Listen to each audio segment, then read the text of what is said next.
Let's just party as hard as we can. Old. One more. I'll do one more with you. You're listening to 29 AM. Up next, it's Finding America with another great piece.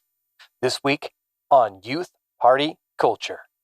And don't you turn that dial, as the experienced, savvy, renowned Vern Power guest hosts.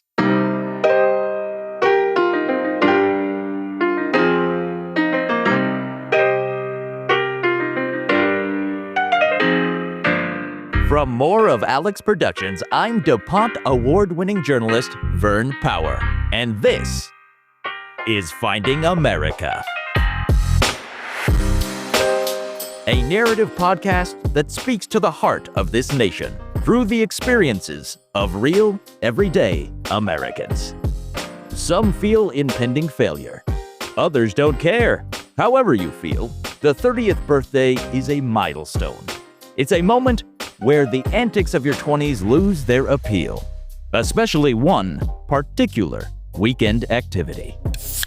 Let's get fucked up. Partying. Let's take a shot. You want us to take a shot? Today, I sit down with 29-year-old Alex Moore. With 30 looming upon him and his friends, he's seen his social world change. But he has an idea which in one night he hopes will return his friends back to the days of their youth. It's a hungover Sunday. Thanks for tuning in.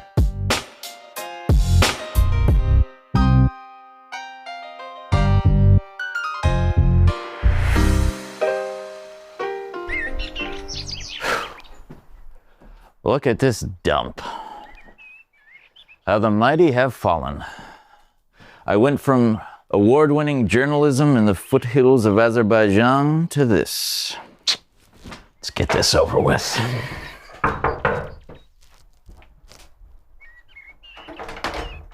Vern?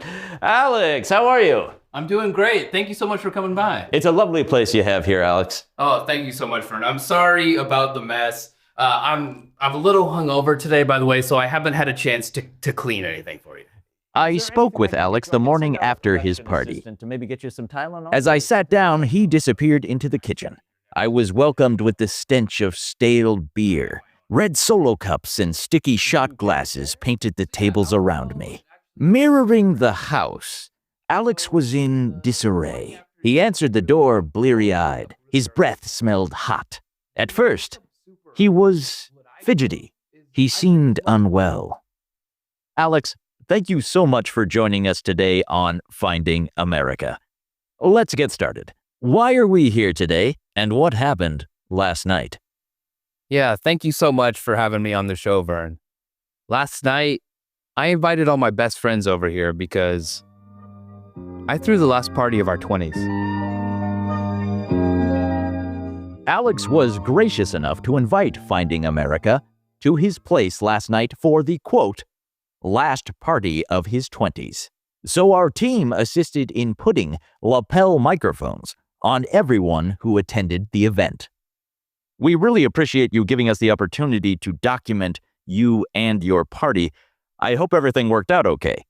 Oh, yeah. I mean, we were fine. After a few beers, you really didn't notice all the microphones. It was a little strange that we were being recorded everywhere.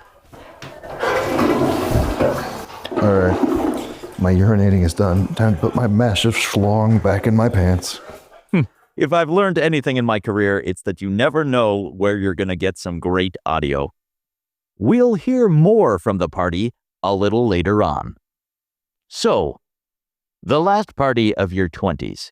What did you mean by that? Yeah, my friends have been busy lately. Everybody has more responsibilities that come with aging.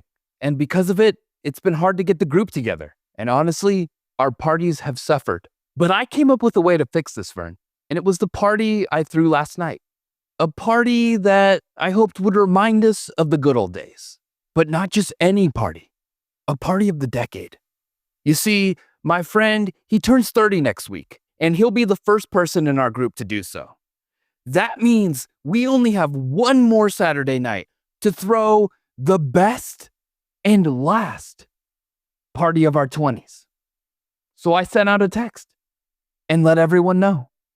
Before we get into the party, I'm interested in what your expectations were for the party of the decade. What did you want this night to look like, Alex? Yeah, I know party of the decade sounds like an insane night or something, but that's not at all what I mean. I wanted this night to encompass all the drunken shenanigans of the last 10 years. I wanted us to return to normal. What do you mean by normal? We used to rage, Vern. We didn't drink anything fancy. We'd slam cheap beer. We didn't talk about work or marriage or kids. We'd yell at each other intensely about beer pong rules that didn't matter.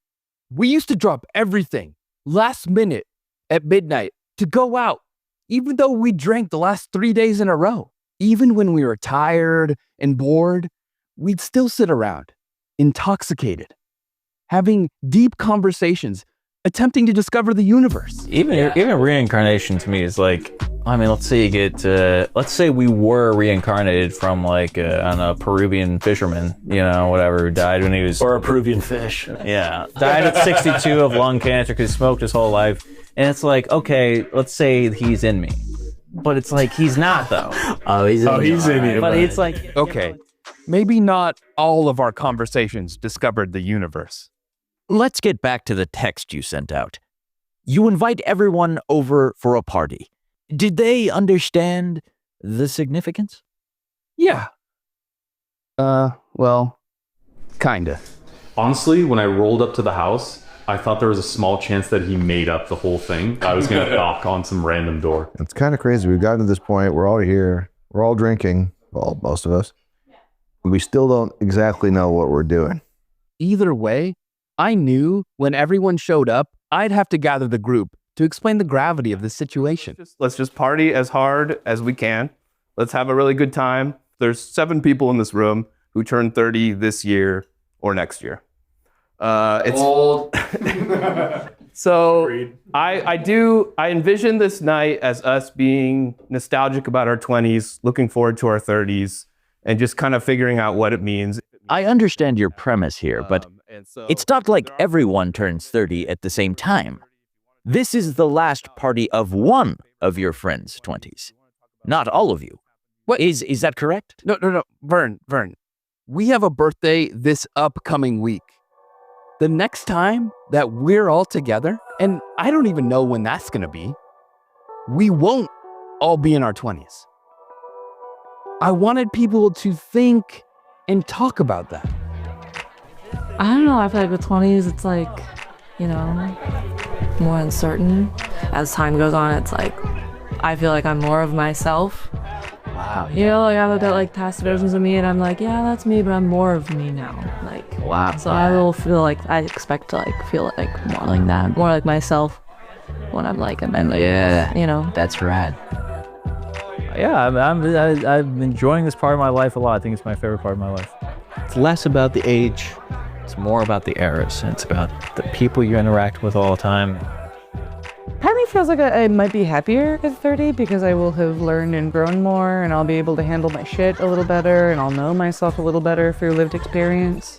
Like, I don't want to go through the growing pains of that lived experience because I feel like I keep fucking things up and like having to learn through doing things wrong. And then I'm like, okay, I won't use TurboTax again. That was bad. These are my best friends. They're okay. They're all I got. I wanted people to have amazing, reflective conversations. Let's see. By that point, I imagine I'll be the next Elon Musk. Please no. Okay. The party has started. Was it like your parties of old, Alex? You know what, Vern? All the parties over the years, and there's been so many, have been a little bit different, right? Different dynamics, different themes, different venues. No night has ever been the same. But there was one thing that stayed constant. beer pong. Tell the listeners more about beer pong. Gladly. 10 red solo cups on each side of the table, aligned in a triangle, each filled with the perfect amount of beer, just about a third of the way full. Nothing crazy, just something cheap, something poundable. 2 ping pong balls, 2 players on each team. The goal of this game? It's simple. Shoot the ball into the cup. I've spent so many weekends over the last 10 years playing this game, studying the arc of the ball, perfect re-racks, defensive strategies even. I had to be the greatest beer pong player of all time. And how did you play last night, Alex? You know what, Vern? I wasn't bad. Who wants to get a beer pong game going, huh? I'd play. Oh, that's a cup. That's heating up. I'm in my bag right now. A beer pong rack has 10 cups, 4 rows. I'm a theorist. I study this game. It's not the first time you've boned me, bitch. Heating up. Why can't you just celebrate me? So, you spent the last 10 years studying this party game. Isn't it associated with fraternities and male-dominated events? What? This isn't a... Vern, you've clearly never felt a PBR-soaked ball leave your fingertips. Swatted a bounce shot across the room. Man, one time I was down 8 cups to 1, playing terribly. But beer pong? It's a comeback sport. I hit a couple shots in a row, bounced for fire. All of a sudden, we're right back in it. There's a crowd gathering around the table now. My teammate and I hit same cup, tie game. My next shot, I miss, but I hustle, diving to the ground as the live ball rolls off the table. I catch it just barely in my fingertips. The whole party is watching us now, Vern. As I walk back to my side of the table, everybody knows what's going to happen next. Behind the back. I wind up and hit a behind the back shot for game.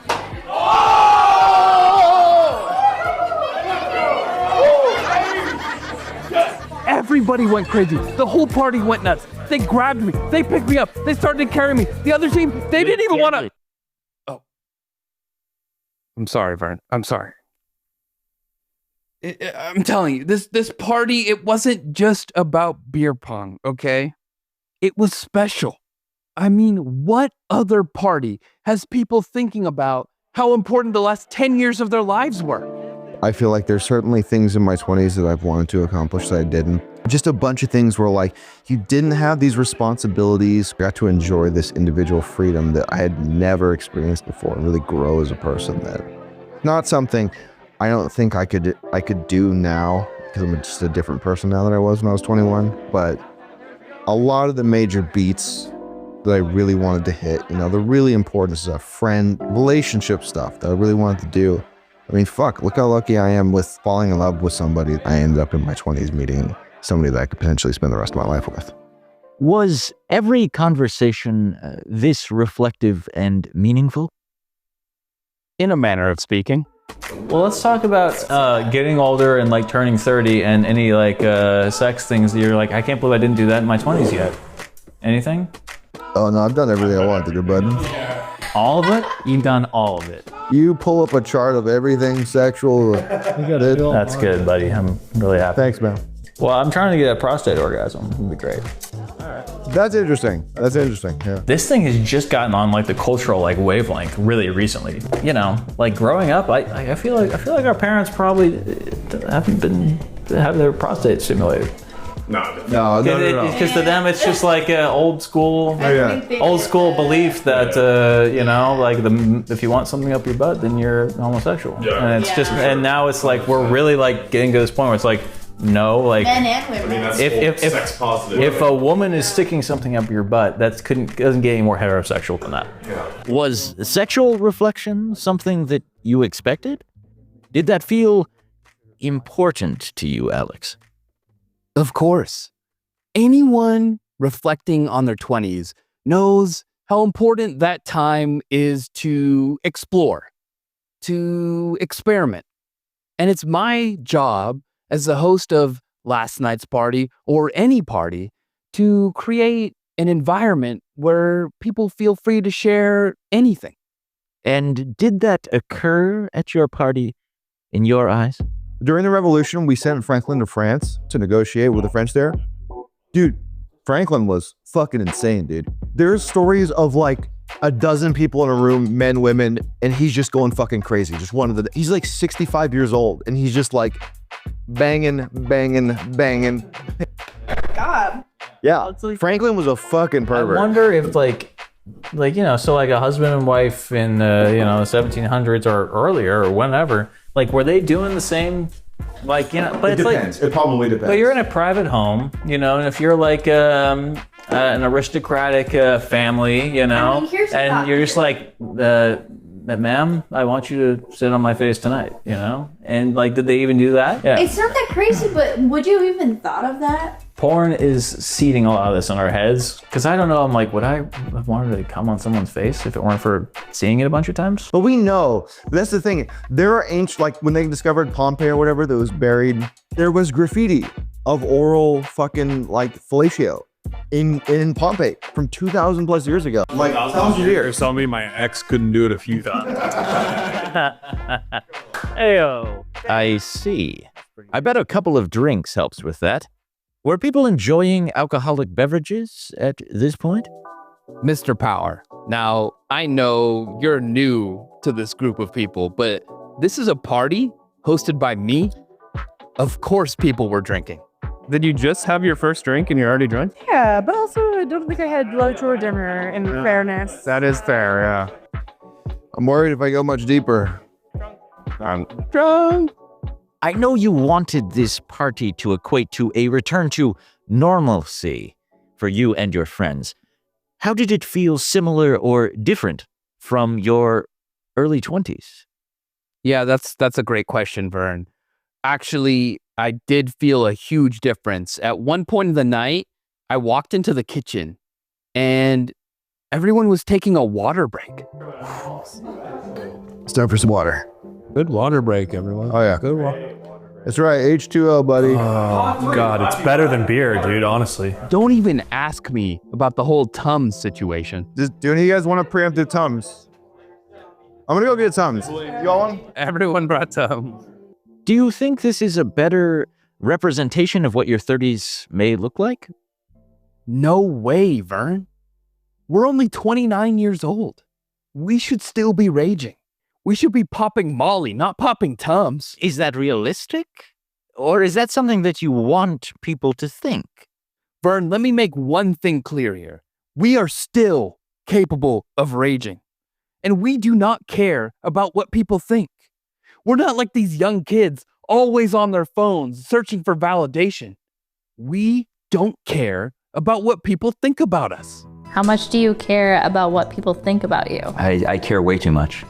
I care a lot. I want people to think that I'm great, and I want people to think that I'm fun and funny, and like that I'm like a nice person. Like I want people to think that about me.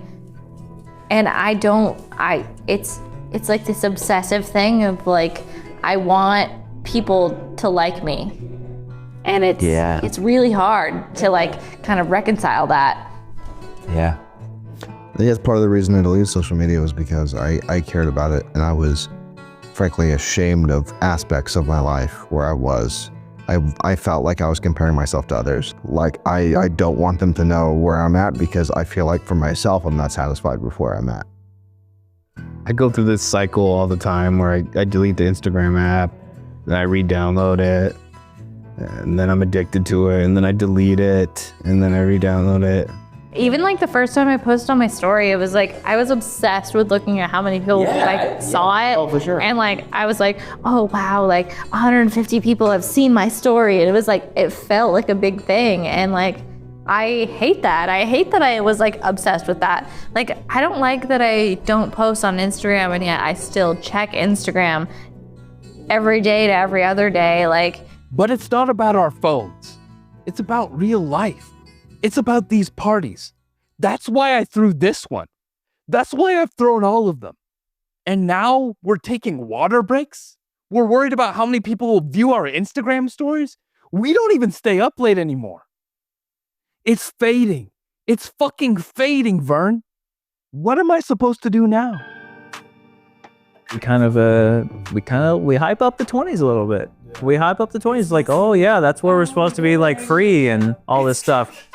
You know, yeah, everyone's saying it's a shit show, but it's like, and like, I think maybe it's kind of a shit show because I think people put a lot of pressure on it. It's almost like when you're out of your 20s, it's almost like your first death or something. You know, kind of, where it's like, you know, it's like, well, this is your only chance to be 20. Don't fuck it up.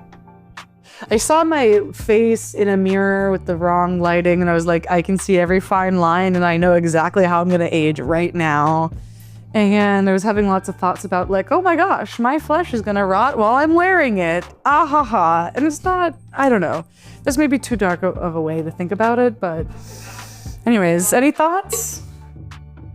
I've definitely not gotten done with all the things that I thought I would be done with by 30. I mean, I wish I had more things together. Like, I wish I had my career already set up, and I wish I had more money saved and more adult things, I guess, is how you would put it. But I thought by now I would probably be married, definitely had my career set, ideally have a house or be saving for a house, ideally have kids or be talking about having kids, and I don't have any of those things. Alex, you and your friends are changing. The serious conversations are different now than they once were. If being young means dreaming about everything we can be, then as you get older, does it not become about everything you could have been? I feel like I've had more anger and cynicism in my mindset, because it's like I'm working at UPS, you know? I had fucking plans. This was not the plan. You know, when you were young, it's like the world's still wide open. Anything can happen. As you get older, it's like, it's not that it can't happen. It's just that like you start to get set on a path and it's like, oh, this wasn't my fucking plan. We can still dream. We have so much time. And it happens here. Getting drunk and partying together, it feels like home. It's our safe place where our dreams can take their first steps without any judgment. I know life means getting real jobs and having serious relationships, but why does this have to go away? It's our escape. Is it everyone's escape? Or just your escape? Was everyone getting drunk? Or just you? I'm not drinking tonight. I've been going more slow. Yeah. I'm glad that I didn't drink. I'm gonna try to control myself tonight. Dude, it's a good call. I cannot really get drunk because I technically am on call tonight. You're on call? Yeah. Tonight? Yeah, this whole weekend, so. Oh, okay, wow. You threw the last party of your 20s, expecting everyone to get trashed like they're 21 again and give you utopian reflections of youth.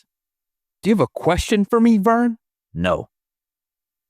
Every single person around you is facing getting older, but they're still kind enough to humor you with your last party of your 20s.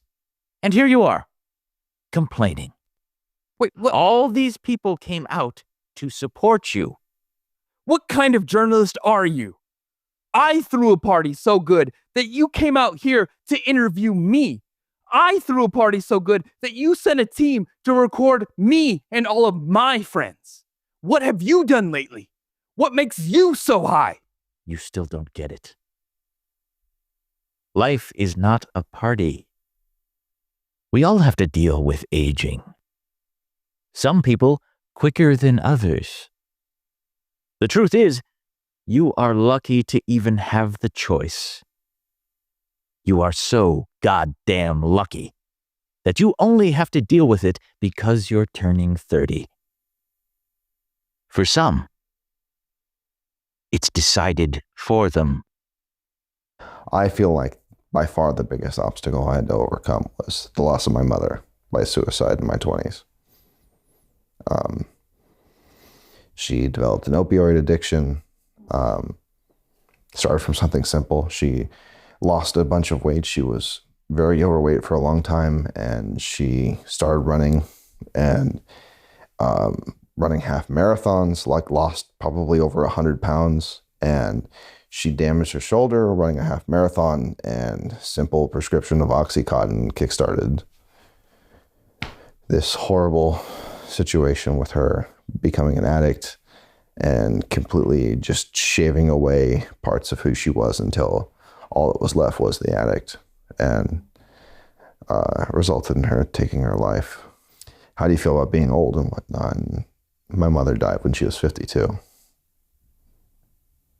You know, and that's, I always had.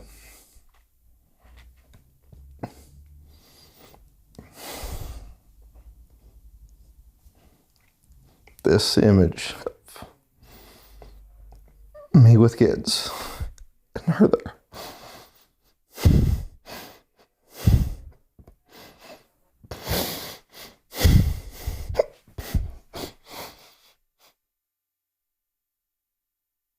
Alex, think about how lucky you truly are. What really have you lost?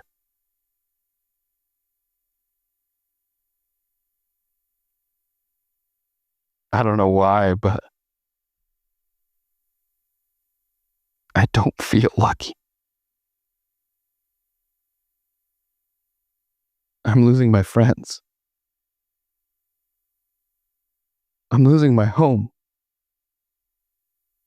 My escape. I don't know who I am without them. Should we take a shot? Let's take a shot. We go hard now. Is everybody drunk enough? So let's take a shot. And one more. I'll do one more with you. Vern, do you ever think it'll go back to the way it was? Vern? Vern?